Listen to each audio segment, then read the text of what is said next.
Everybody, this is Bo. We're back in the Sports Lounge. We're going to shoot the signal, believe it or not, all the way out to University of Alberta to talk a little wrestling with the guy out there that's creating some great turmoil, growth, and explosion in wrestling. He's head coach, Vang. I'm going to see if I can't get his name right, guys.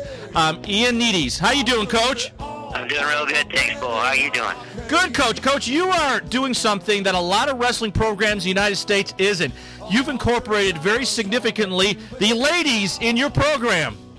Yeah, it was pretty much a necessity for us back in the late 90s up here in Canada. We faced basically removal from our Canadian Intercollegiate Sport Association, which is equivalent of the NCAA down there. And if we hadn't added women's wrestling, I can tell you that we wouldn't have men's wrestling up here in our university system either. Well, you know, I think it's great. Myself personally, which is funny, is I have no problem with women competing at the mixed martial art level at all. We interview them all the time, or even wrestling. I'm one of those guys that don't like to watch my daughters get beaten up.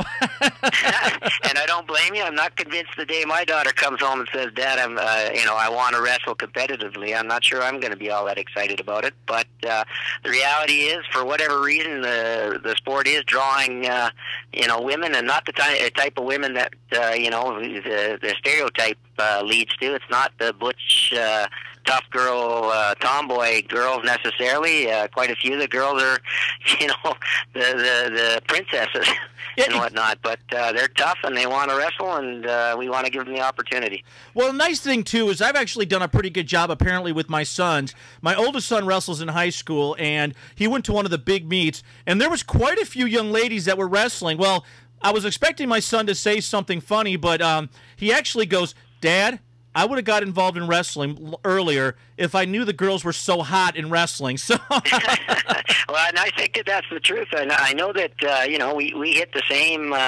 roadblocks early on that the states are certainly working through right now in terms of the attitudes of some of the coaches and a lot of the kids. And we think it's kind of interesting that what's going on down there is that a lot of the states still don't have a women's division for wrestling, which doesn't make any sense at all to me. I mean, basketball, you don't have guys playing against girls in basketball, so why would you have it in a contact sport like wrestling? You know, and I agree with that big time, because there's a lot of, even if the program's small, you can run it with a larger men's program and run it small and train them the same way.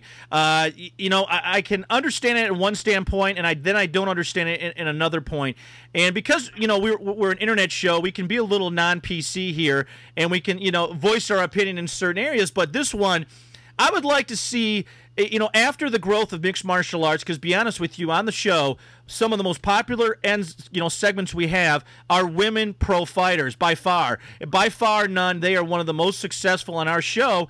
And if women had the opportunities to wrestle, I know in high school, but in college, in large segments, I just can't, I can imagine just a blow up. Did you see the fight this weekend?